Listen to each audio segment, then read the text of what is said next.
ನಮಸ್ಕಾರ, ಸಮತಾ ನ್ಯೂಸ್ಗೆ ಸ್ವಾಗತ. ಶಿಡ್ಲಘಟ್ಟ ತಾಲೂಕು ಜಂಗಮಕೋಟೆ ಕ್ರಾಸು ಶ್ರೀ ವಿನಾಯಕ ಕೃಪಾ ಪೋಷಿತ ನಾಟಕ ಮಂಡಳಿ ವತಿಯಿಂದ ದಾನವೀರ ಶೂರಕರ್ಣ ಎಂಬ ಕನ್ನಡ ಪೌರಾಣಿಕ ನಾಟಕ ಪ್ರದರ್ಶನ. ಈ ದಾನವೀರ ಶೂರಕರ್ಣ ಪೌರಾಣಿಕ ನಾಟಕದ ಪ್ರದರ್ಶನಕ್ಕೆ ಶಿಡ್ಲಘಟ್ಟ ವಿಧಾನಸಭಾ ಕ್ಷೇತ್ರದ ಸಮಾಜ ಸೇವಕರು ಹಾಗೂ ಕಾಂಗ್ರೆಸ್ ಮುಖಂಡರಾದ ಆಂಜಿನಪ್ಪ ಪುಟ್ಟೂರ್ ಅವರು ಮುಖ್ಯ ಅತಿಥಿಗಳಾಗಿ ಭಾಗವಹಿಸಿ ಮಾತನಾಡಿ, ಹಳ್ಳಿ ಸೊಗಡಿನ ಪೌರಾಣಿಕ ನಾಟಕಗಳು ಬಹಳ ಪ್ರಸಿದ್ಧಿಯನ್ನು ಪಡೆದಿವೆ. ಹಾಗೆಯೇ ಈಗ ಈ ಜಂಗಮಕೋಟೆ ಕ್ರಾಸ್ನಲ್ಲಿ ಈ ದಾನವೀರ ಶೂರಕರ್ಣನ ನಾಟಕ ಪ್ರದರ್ಶನ ಬಹಳ ಯಶಸ್ವಿಯಾಗಿ ಮೂಡಿಬರುತ್ತಿದೆ ಎಂದು ಎಲ್ಲ ಕಲಾವಿದರನ್ನು ಅಭಿನಂದಿಸಿ ಕಲಾವಿದರನ್ನು ಪ್ರೋತ್ಸಾಹಿಸಿದರು. ನಂತರ ಶ್ರೀ ವಿನಾಯಕ ಕೃಪಾ ಪೋಷಿತ ನಾಟಕ ಮಂಡಳಿಯ ಮುಖ್ಯಸ್ಥರಿಂದ ಪುಟ್ಟು ಆಂಜಿನಪ್ಪನವರನ್ನು ಗೌರವಿಸಿ ಸನ್ಮಾನಿಸಿದರು. ವೇದಿಕೆಯಲ್ಲಿ ಪುಟ್ಟು ಆಂಜಿನಪ್ಪ, ಹೊಸಪೇಟೆ ಶಶಿಧರ್, ಮಾಜಿ ಗ್ರಾಮ ಪಂಚಾಯತಿ ಅಧ್ಯಕ್ಷರಾದ ದೇವರಾಜ್, ಆನಂದ್ ಹಾಗೂ ನಾಟಕದ ಕಲಾವಿದರು ಹಾಗೂ ಕಲಾಭಿಮಾನಿಗಳು ಹಾಜರಿದ್ದರು. ಸಮತಾ ನ್ಯೂಸ್, ಶಿಡ್ಲಘಟ್ಟ.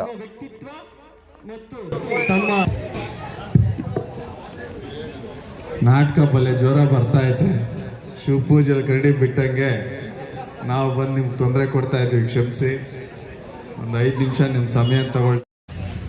ಅದ್ಭುತವಾದಂಥ ಒಂದು ದಾನವೀರ ಶೂರಕರ್ಣ ನಾಟಕನ ಪ್ರದರ್ಶನ ಮಾಡೋಂಥ ಈ ಸಂದರ್ಭದಲ್ಲಿ ಎಲ್ಲ ಕಲಾವಿದರು, ಎಲ್ಲ ಸಂಗೀತ ನಿರ್ದೇಶಕರು ಆದಿಯಾಗಿ ಎಲ್ಲ ಸಂಗೀತ ಸಂಯೋಜಕರು ಮತ್ತು ಈ ಕಾರ್ಯಕ್ರಮ, ಈ ನಾಟಕ ಯಶಸ್ವಿ ಆಗೋದಕ್ಕೆ ಎಲ್ಲ ಕಲಾಭಿಮಾನಿಗಳು ನೀವೆಲ್ಲ ಹೆಚ್ಚಿನ ಸಂಖ್ಯೆಯಲ್ಲಿ ಸೇರಿ ಈ ಒಂದು ನಾಟಕನ ಯಶಸ್ವಿಗೊಳಿಸೋದಕ್ಕೆ ಸಾಕ್ಷೀಕರಿಸಿರ್ತೀರಿ. ನಿಮ್ಮೆಲ್ಲರಿಗೂ ನಾನು ನಮಸ್ಕಾರಗಳನ್ನ ತಿಳಿಸ್ತೀನಿ. ನಮ್ಮ ಧರ್ಮದಲ್ಲಿ ಬಹಳ ಪವಿತ್ರವಾದಂಥ ಗ್ರಂಥಗಳಲ್ಲಿ ಮಹಾಭಾರತ ಬಹಳ ಶ್ರೇಷ್ಠತೆಯನ್ನು ಪಡೆದುಕೊಂಡು ಅದರಲ್ಲಿ ವಿಶೇಷವಾಗಿ ಇವತ್ತಿನ ದಿನ ಕರ್ಣ ಪ್ರಧಾನವಾದಂಥ ಒಂದು ನಾಟಕನ ಇಲ್ಲಿ ಪ್ರದರ್ಶನ ಮಾಡ್ತಾರಂಥದ್ದು. ಕರ್ಣ ಜಗದ್ವಿಖ್ಯಾತಿಯನ್ನು ಪಡೆದುಕೊಳ್ತಾರೆ. ಇಡೀ ದೇಶದಲ್ಲಿ ಚಿರಸ್ಮರಣೀಯವಾಗಿ ಎಲ್ಲರ ಹೃದಯದಲ್ಲಿ, ಮನಸ್ಸಿನಲ್ಲಿ ನಿಲ್ಲಂಥ ವ್ಯಕ್ತಿ.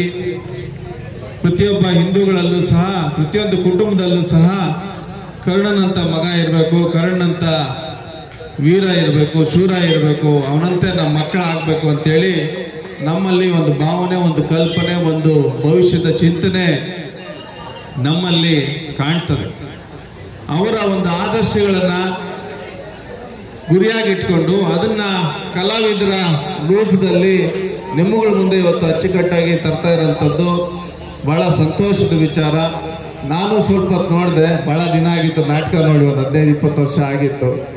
ಏನು ದುರ್ಯೋಧನ ಮತ್ತು ಭೀಮಸೇನಂದು ಸಂಭಾಷಣೆ ಮತ್ತು ಆ ಸನ್ನಿವೇಶಗಳು ಭಾಳ ಅತ್ಯದ್ಭುತವಾಗಿ ನಮ್ಮ ನಿರ್ದೇಶಕರು ಇಲ್ಲಿ ಪ್ರದರ್ಶನ ಮಾಡ್ತಾರಂಥದ್ದು. ಆ ಕಲಾವಿದರು ಸಹ ಭಾಳ ತಯಾರಿ ಮಾಡಿಕೊಂಡು ಅಭ್ಯಾಸ ಮಾಡಿ ಭಾಳ ಅಚ್ಚುಕಟ್ಟಾಗಿ ಒಂದು ಇನ್ವಾಲ್ವ್ಮೆಂಟ್ ಆಗಿ ಎಲ್ಲರಲ್ಲೂ ಸಹ ಒಂದು ಏನು ಗೂಸ್ ಬಂಪ್ಸ್ ಅಂತ ಹೇಳ್ತೀವಿ, ನಮಗೆ ಒಂದಷ್ಟು ಎಕ್ಸೈಟ್ಮೆಂಟ್ ಇದೆ. ಅಷ್ಟು ಚೆನ್ನಾಗಿ ಅವ್ರು ಮಾಡ್ತಾ ಇದ್ದಾರೆ.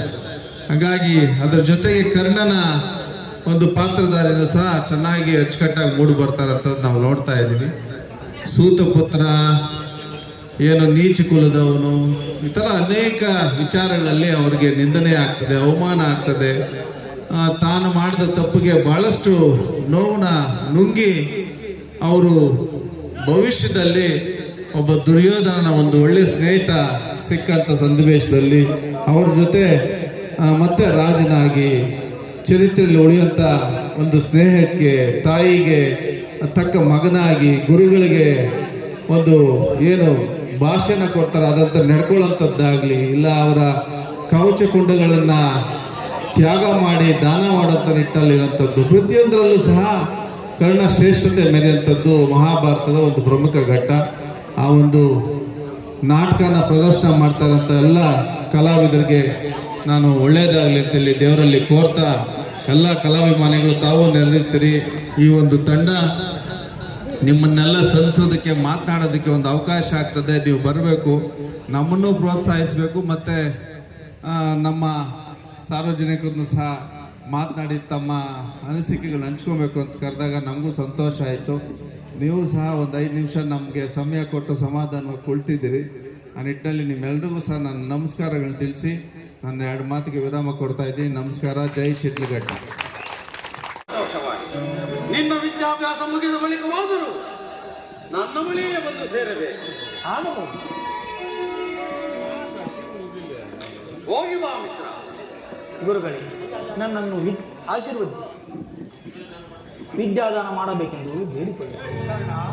ಕ್ಷತ್ರಿಯರಿಗೆಲ್ಲದೆ ಬೇರೆಯವರಿಗೆ ವಿದ್ಯಾಭ್ಯಾಸ ಕಲಿಸುವುದಿಲ್ಲವೆಂದು ಗುರುಗಳಾದ ಪುರುಷೋತ್ತಮರಿಗೆ ವಚನವನ್ನು ಕೊಟ್ಟಿರುವರು. ಆದ್ದರಿಂದ ಇದು ನನ್ನಿಂದ ಸಾಧ್ಯವಿಲ್ಲ. ಸ್ವಾಮಿ, ವಿದ್ಯೆಗೂ ಕುಲಜಾತಿಗಳಿಗೂ ಸೋಂಕುಂಟೆ ಸ್ವಾಮಿ. ಚಿಂತಿಸಿ ಫಲವಿಲ್ಲ. ನಾನಿನ್ನು ಹೋಗಿ ಬರುವೆ. ನನ್ನನ್ನು ಆಶೀರ್ವದಿಸಿ.